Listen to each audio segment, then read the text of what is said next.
જ્યારે તુલસીના છોડ પર મંજરી આવવા લાગે ત્યારે તે ઘર માટે ખૂબ જ શુભ સંકેત માનવામાં આવે છે.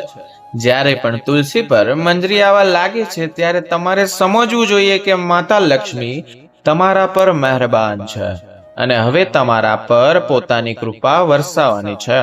એટલા માટે આજે અમે તમને મંજરીના કેટલાક ખાસ ઉપાયો જણાવવાના છીએ. આ ઉપાયોથી તમે માતા લક્ષ્મી અને ભગવાન વિષ્ણુની અસીમ કૃપા પ્રાપ્ત કરી શકો છો. દરેક ઘરના આંગણામાં તુલસીનો છોડ તો જરૂર હોય છે. જો તમારા ઘરમાં તુલસીનો છોડ નથી તો તમારે તમારા ઘરમાં તુલસીનો છોડ અવશ્ય લગાવવો જોઈએ. હિન્દુ ધર્મમાં તુલસીના છોડને ખૂબ જ પવિત્ર માનવામાં આવ્યો છે. તુલસીના છોડમાં માતા લક્ષ્મીનો વાસ હોય છે. તેથી તમારે તુલસીના છોડની પ્રતિદિન સવાર સાંજ પૂજા કરવી જોઈએ અને સાંજના સમયે તેની પાસે દીવો પ્રગટાવવો જોઈએ. તુલસીનો છોડ જેટલો પવિત્ર હોય છે તેની મંજરી પણ તેટલી જ પવિત્ર અને મહત્વપૂર્ણ માનવામાં આવે છે. તુલસીની મંજરી સાથે જોડાયેલા કેટલાક ઉપાયો જો તમે કરી લીધા તો તમારા ઘરમાં ધનની સંબંધિત બધી સમસ્યાઓ દૂર થઈ જશે. સાથે તમારા ઘરની તિજોરી ક્યારેય ખાલી નહીં રહે.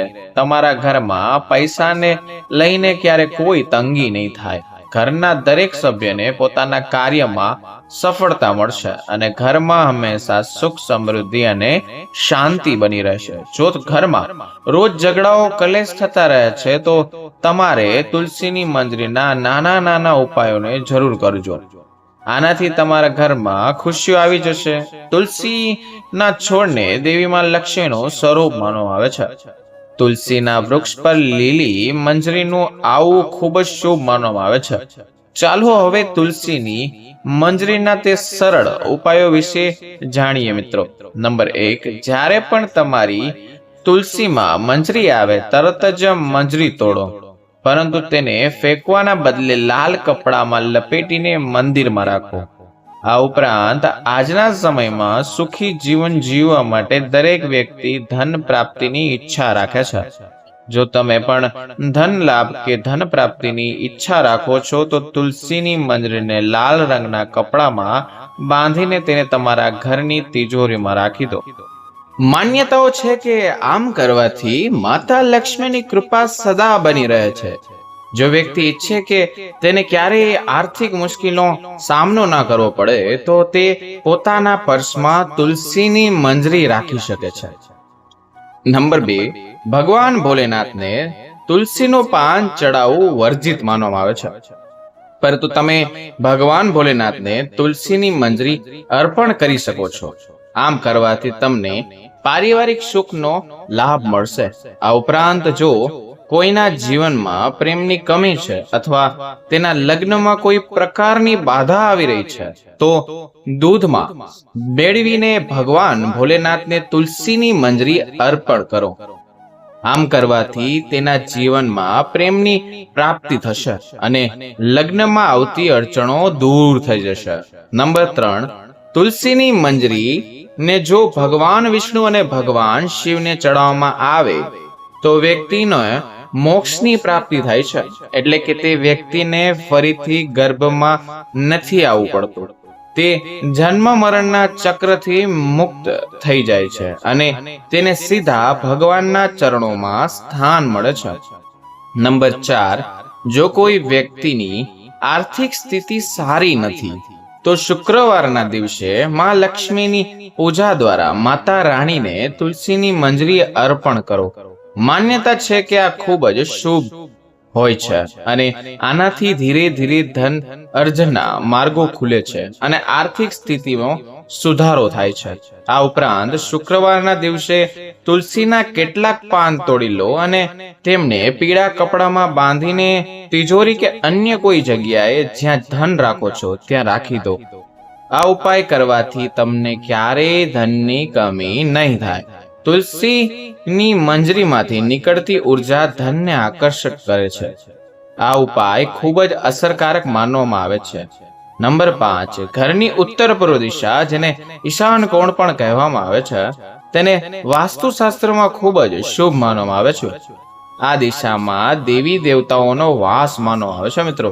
જો તમે ઘરની આ દિશામાં એક કુંડામાં તુલસીની મંજરી રાખો છો તો તેનાથી ધનના આગમનના દ્વાર ખુલી જાય છે. પૂજા ઘરમાં રાખો તો વધુ સારું.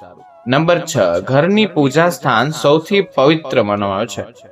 જો તમે તમારા ઘરમાં મંદિરમાં તુલસીની મંજરી રાખો છો તો તમારા ઘરમાં હંમેશામાં લક્ષ્મીનો વાસ રહે છે. સકારાત્મકતાનું પણ આગમન થશે. ધ્યાન રાખો કે મંજરીને લાલ કપડાથી બાંધીને રાખો અને તેને કોઈની નજર ન લગવા દો મિત્રો. તેને સ્થાપિત કરતી વખતે માં તુલસી અને ભગવાન વિષ્ણુનું ધ્યાન કરો. નંબર 7, જો તમે આર્થિક તંગીથી પરેશાન હોય છો તો તુલસી ની મંજરીને તમારા ઘરમાં બાલ્કની ઉત્તર કે પૂર્વ દિશામાં કોઈ પવિત્ર સ્થાનમાં રાખો. આ ઉપાય કરવાથી તમારા ઘરમાં પણ પૈસાની કમી નહીં થાય. આ ઉપરાંત ધન પ્રાપ્તિના રસ્તા હંમેશા ખુલ્લા રહે છે. નંબર 8, માન્યતા છે કે માતા લક્ષ્મીની પૂજા કરતી વખતે તુલસીની મંજરીને પૂજન સામગ્રીમાં સામેલ કરવું ખૂબ જ શુભ હોય છે. માતા લક્ષ્મીને શુક્રવારના દિવસે તુલસીની મંજરી અવશ્ય અર્પણ કરવી જોઈએ. આવું કરવાથી માં લક્ષ્મીની કૃપા સદાય બની રહે છે અને ઘરમાં ધનનું આગમન રહે છે. નંબર 9, જ્યોતિષ શાસ્ત્ર અનુસાર જે ઘરમાં હંમેશા કલહનું વાતાવરણ અથવા કલેશનું વાતાવરણ બની રહે અથવા અવારનવાર માનસિક તણાવ થાય છે તો તેનાથી છુટકારો મેળવવા માટે ગંગાજળ અને તુલસીની મંજરીને મિક્સ કરીને ઘરની ઉત્તર દિશામાં રાખો મિત્રો, અને આ જળને રોજ આખા ઘરમાં છાંટો. આ ઉપાયથી ઘરમાં નકારાત્મક ઉર્જાનો વાસ નહીં રહે અને ઘરનું વાતાવરણ ખુશનુમા રહેશે. નંબર 10, વાસ્તુશાસ્ત્ર અનુસાર ઘરની ઉત્તર પૂર્વ દિશા ધનને આકર્ષિત કરવા માટે શુભ માનવામાં આવે છે. આ ખૂણો દેવતા કુબેર સાથે જોડાયેલો છે. આ દિશામાં એક વાસણમાં તુલસીની મંજરી રાખવાથી ધનનું આગમન શરૂ થઈ જાય છે મિત્રો. નંબર 11, તુલસીની મંજરીને સ્નાનના પાણીમાં નાખીને નાહવું. આવું કરવાથી વાસ્તુ દોષ દૂર થાય છે અને ગ્રહ દોષથી પણ મુક્તિ મળે છે. સાથે તમે તુલસીની મંજરીને હંમેશા તમારા પીવાના પાણીમાં પણ નાખીને રાખી શકો છો. આનાથી નજર દોષ કે ખરાબ નજર નહીં લાગે. નંબર 12, તુલસીમાં મંજરી. તુલસીની મંજરી આપવાને અવગણવું ખોટું હોય છે. આવું કરવાથી તમે આર્થિક સંકટમાં પડી શકો છો. ઘરના નકારાત્મક ઉર્જા વધી શકે છે. જો કે તુલસીની મંજરી ઘરમાંથી નકારાત્મક ઉર્જા દૂર કરવામાં લાભદાયી છે. આવી સ્થિતિમાં કોઈ પણ શુભ દિવસે ગંગા જળમાં મંજરીને મિક્સ કરીને રાખ લો અને અઠવાડિયામાં 2 દિવસ તેને ઘરમાં છાંટી દો. આવું કરવાથી તમારા ઘરમાંથી નેગેટિવ એનર્જી હંમેશા માટે દૂર થઈ જાય છે. નંબર 13, પુરાણો અનુસાર ભગવાન વિષ્ણુને તુલસી ખૂબ જ પ્રિય છે. માન્યતાઓ અનુસાર ભગવાન વિષ્ણુને મંજરી અર્પિત કરવાથી મોક્ષ મળે છે અને વ્યક્તિને જન્મો જન્માંતરના પાપોથી મુક્તિ મળી જાય છે.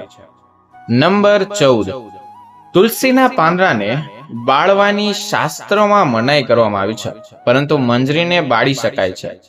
આનાથી ઘરમાં શુભતાનું આગમન થાય છે. નંબર 15, તુલસીની મંજરીને રોજ સાંજના સમયે ઘીના દીવામાં નાખીને બાળો. આવું કરવાથી ઘરની બધી નકારાત્મકતા દૂર થઈ જાય છે મિત્રો.